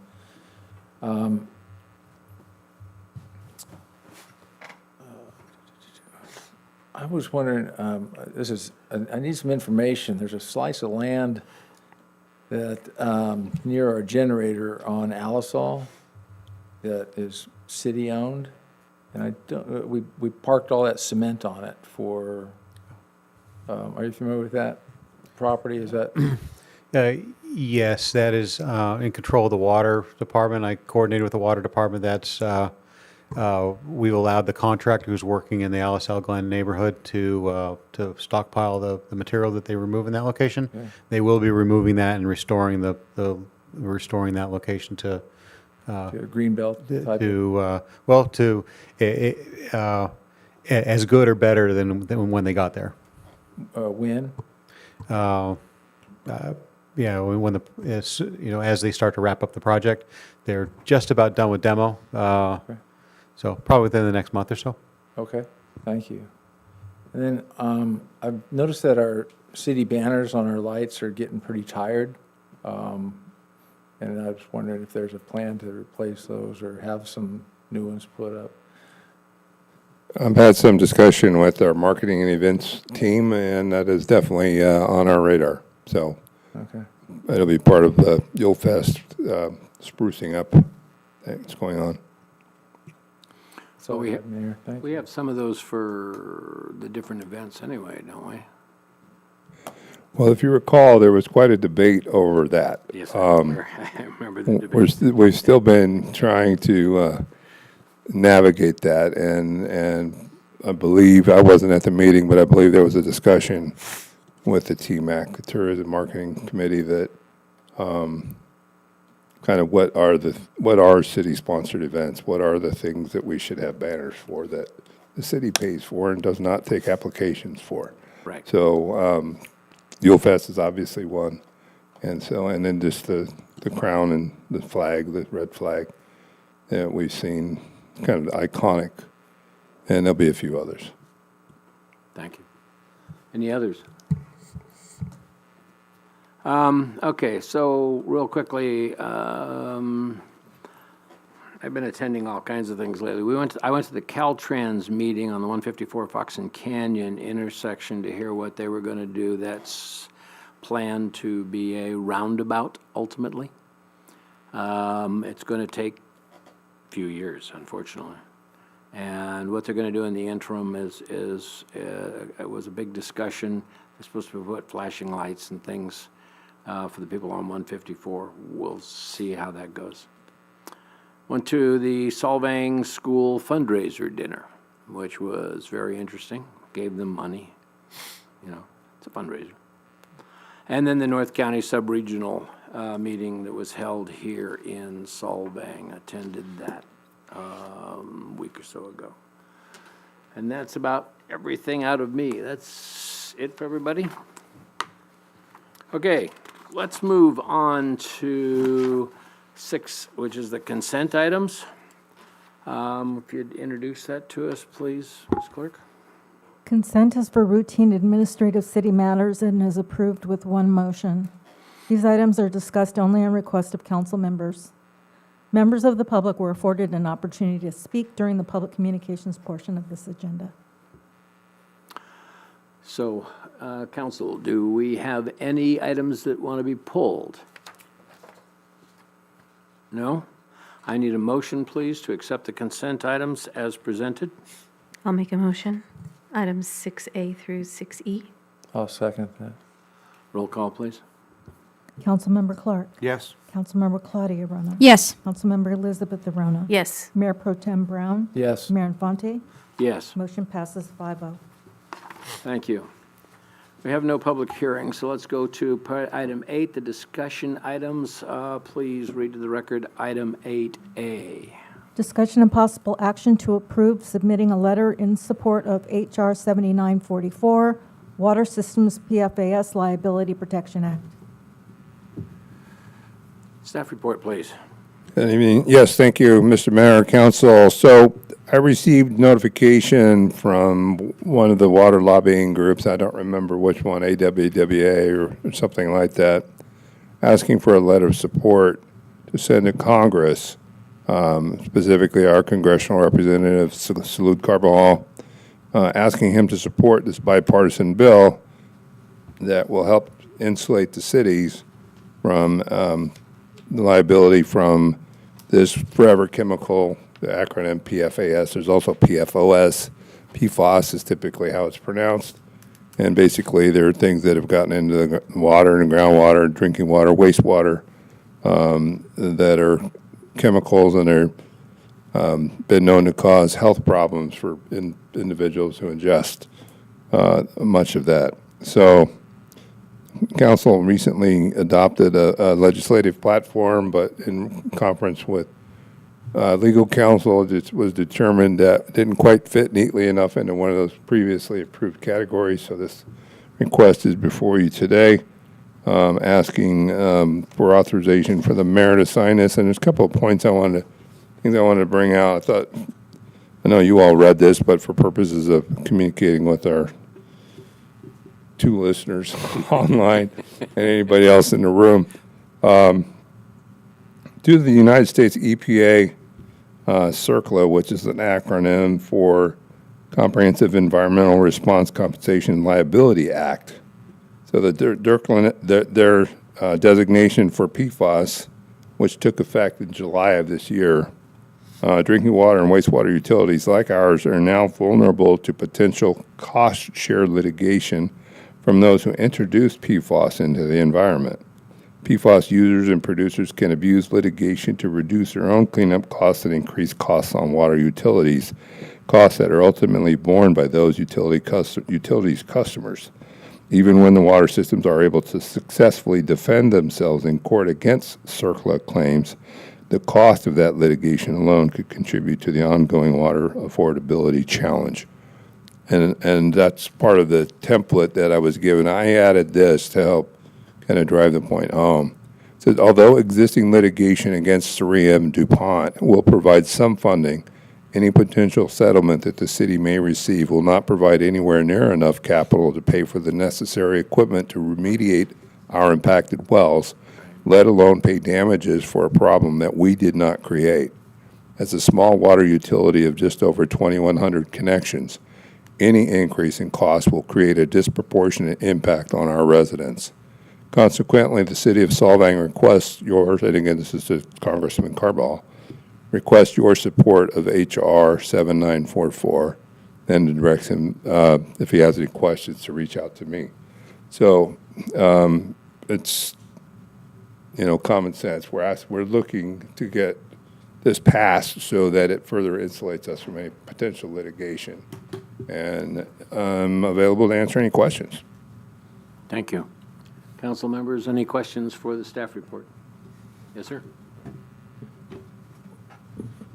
This chemical, it's produced by 3M and DuPont, you said? And many others, but those are the 2 that have settled thus far.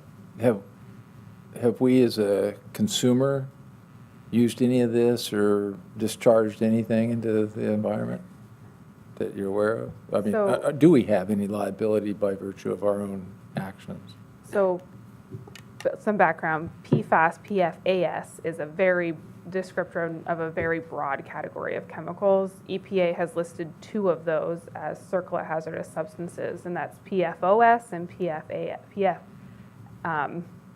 PFOA, excuse me, PFOA and PFOS, and then PFAS is the overall category. So what this act would do would help insulate from liability for those 2 circular hazardous substances that are listed. Not all PFAS chemicals, not all of them are circular hazardous substances. And as far as the city using it, I mean, they're in all kinds of products everywhere, and they get into the water. I mean, we've tested our wells, and we know that those are there. So just by virtue of the city managing the water system, it's moving those chemicals around. And circular liability is strict and joint and several. So yes, we are exposed just by existing with these chemicals in the environment, even though we didn't produce them or like consciously try to move them around. So the cities are in a difficult position with that, and I think that's what this bill is trying to correct for. And would this, now, I don't know what a judge would do in such a situation, if they would allow such release of liability, or even though we want this bill passed, would indeed that make a difference to a judge? Oh, yes. I mean, so I will say, like, EPA has put out enforcement guidance that says they're, the entities like the city, even though they technically could be a responsible party under CERCLA, are very low on the enforcement priority list. But there's still exposure.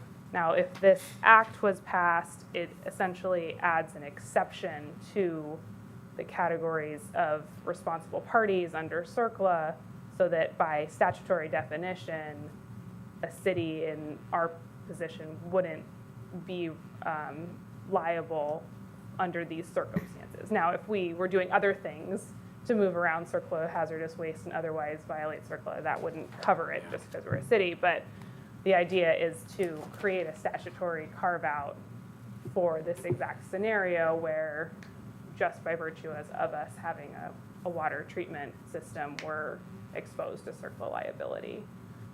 So yeah, a judge, they have discretion when we're talking about allocating joint liability, but this would take it even out of that realm, and they would follow the statute at that point. We're not a producer of this chemical. We're distributing water that has a very small, I mean, we're talking parts per trillion type of contamination levels. And the EPA, or one of the regulatory agencies, just literally this summer, earlier this summer, came up with a threshold. So we're now obligated to test for it, and the extent it shows up, I mean, we know it's there. It's just not right now, doesn't exceed that marker. But because it's in the water, we know it's in the water, we're distributing the water, technically, we could be sued. And so this, as Chelsea was pointing out, this provides, takes us out of the equation if liability is issued. Any other questions or comments? I don't even know why there's any discussion about this. Yeah, well, all right, do we have any public comment on this issue? I don't see anybody raising their hand in-house or on Zoom, so we'll bring it back. In that case, can I have a motion to approve the submitting this letter to the support of HR 7944 Water System PFAS? I'll make a motion to approve the signing of the letter in support of HR 7944. I'll second. Roll call, please. Councilmember Clark? Yes. Councilmember Claudia Arona? Yes. Councilmember Elizabeth Arona? Yes. Mayor Pro Tem Brown? Yes. Mayor Infante? Yes. Motion passes 5-0. Thank you. Let's go to item 6B. If you want to introduce that, please. Sorry, 8B, I'm sorry, 8B, my apologies. Discussion and possible action to provide direction regarding the news racks located in downtown Solvang. Staff report. Thank you, Mr. Mayor, members of the City Council. This is more informational, but we are looking for potentially some direction moving forward as far as if there's anything you'd like to see. In tonight's discussion, per current municipal code, there is a permit required for each news rack to be placed in our downtown or anywhere in the public right-of-way within the city. The permit program that's set up is they're 5-year permits, and every single one of them is expired. So all the news racks that are out there are not permitted. They're not legal. They're not supposed to be there.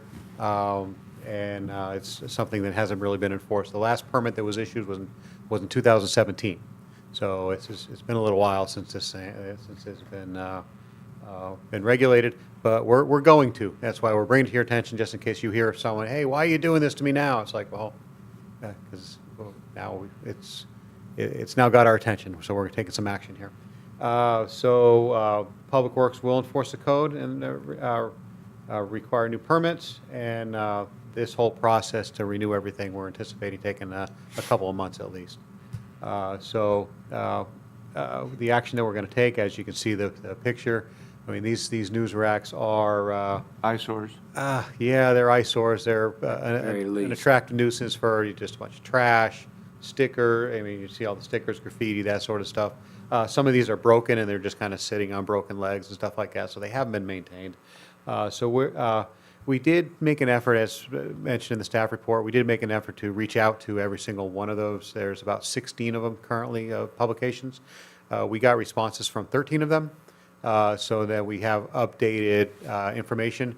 Only about 5 or 6 of them were ever permitted at all. So they've just kind of showed up over the years saying, hey, I'll put my magazine in there. So what we're going to do is we're going to provide written notice to each publication. We'll require a new permit and require a new rack or a nicely refurbished rack, something that looks nice. We're going to give them a 30-day compliance period, and then if not, we'll remove the racks. We'll hold our code says they got 10 days, but we're going to give them, because we haven't enforced this in 7-8 years. We're going to give them 30 days.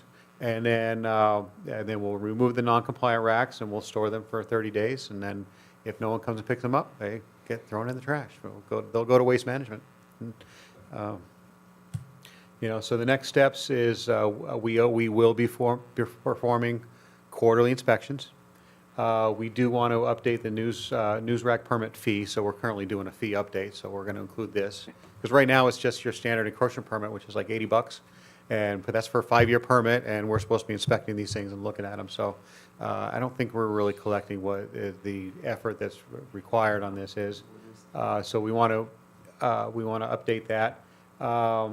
However, the ones that renew will be under what our current is, because we're not going to be able to increase that before then. And then we do want to look at the ordinance and update it probably early next year. Some of the things will be coming back.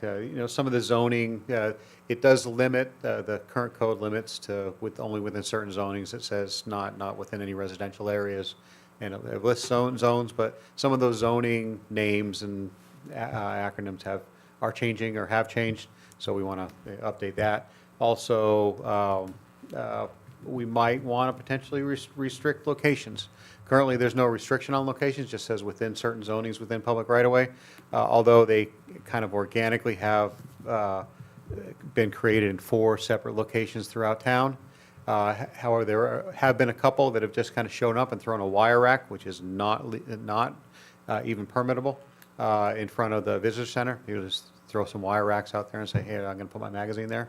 So I talked to the visitor center folks, and they've been kind of afraid to just throw those out. But they'll be getting a notice, and get your stuff out of there and make sure you're current with our code. And then we also might want to revise the permitting process and the oversight. It's a little antiquated. It involves it basically involves our planning manager is involved with everything except the enforcement then is Public Works, maybe we kind of switch that around a little bit. We do want to include planning because we don't want someone showing up with some sort of crazy, wild-looking news rack that is not something that we want to see. So we want to, the looks and appearance, I'm an engineer, I don't have that kind of taste and that discernment. But then also there's an appeals process that seems a bit antiquated as well. So we might be we're going to be reviewing all that, and then also if there's anything else you would like us to consider to review and to maybe add to the ordinance, or for when we come back in a few months on this. That's why we're bringing it to you now, to see if there's anything that you would like us to take a look at. Just the fact that it could be gone would be nice. Yeah, The one in the front of the post office is an eyesore. they're all eyesores. Yeah, they are. Yeah, they really are. Any questions? Well, first off, questions for the staff report? So if I understood you properly, nobody has a current permit for any of these at the present time? That's correct. And your new fee that you would impose or suggest would be what? We're not sure. We have a consultant working on our fee program. So we would work with them and tell them, this is the level of effort it's going to take and the amount of staff effort that it's going to take for this. And then they would figure out, okay, well, if that relates to, say, $300. And then our fee would be $300. And that would come back to council, and council would. Okay, why do you feel there's a need to perpetuate these stands for even being there? Well, we spoke with the city attorney, and the city attorney says that it's a First Amendment issue if we completely eliminate news racks within public right-of-way. And Chelsea can speak to If that. I can just distinguish, so we can definitely remove the news racks that are not permitted under our code, but the case law surrounding news racks does not support the city just banning them in the city altogether going forward. We do need to have some sort of reasonable time, place, and manner restrictions. We can, regulate them, but since they are a First Amendment free speech, we do have to allow them somewhat in the public forum that is the sidewalk.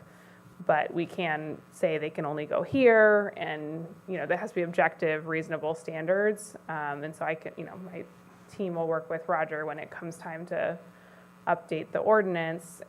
Currently, as he said, we just kind of say it's allowed, in the TRC or generally in these zones, but other jurisdictions have much more restrictive objective standards, such that, it can only be so many feet from, it has to be so many feet from the corner, or, can't be so many feet by a window. It really narrows it down to certain locations that are aesthetically okay and okay for safety reasons. I guess I'm missing the point here, because there's free speech and then there's marketing. Okay, most all these that I've seen are for marketing purposes. The publications, newspapers and magazines, you can get any of them at the store. Yes, I know there's sort of an intuitive distinction with that. However, the case law treats that commercial speech that we would call just kind of ads and advertisement the same as a newspaper for this context. Okay. Yeah, Randy flagged that question too, and it's still speech, even though it's asking for a contract or, proposing a sale or something like that, or offering a product. So what I'm hearing is that we're obligated to have some distribution issue or. So we are obligated to allow, so the part of the problem is a sidewalk is a public forum, and that is a space that has the most protections for free speech, because it's not, you can walk around on the sidewalk and say your piece, right?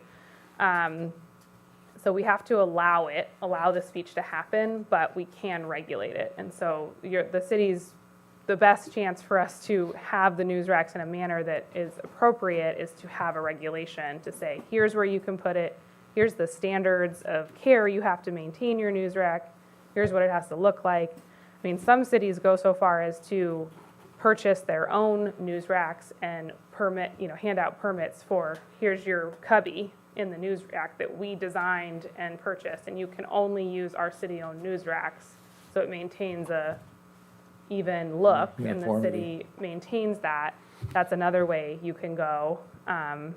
So as long as we're allowing it, we can regulate it in a reasonable way.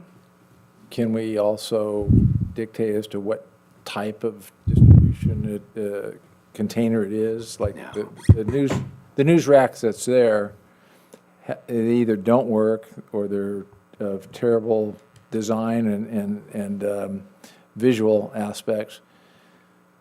Are there I don't look at news racks, but are there other models or something that we can dictate or say they have to be less than 2 years old, they have to not contain any graffiti, or how do we keep that looking nice? Why are we making this so complicated? Because it's a nice word, Robert. Yes, I know, and what they pointed out was great. Let's get it done. Yeah. Just Okay. to answer your question, yes, we can regulate the style and size of the news rack themselves. We can't regulate the content. I Sure, would definitely not right. recommend distinguishing among the content of the publications, but Thank you, that's all. I'm annoying Mr. Clark. The code does state as well, there's no advertising allowed on the news racks itself that doesn't pertain to the publication that is inside the news rack. Right. So that's another. So it says I'm sorry, that was comment. Public comment? No, I don't see any public comment. So you're requesting providing direction. I would ask the council to say we want to do what you just said.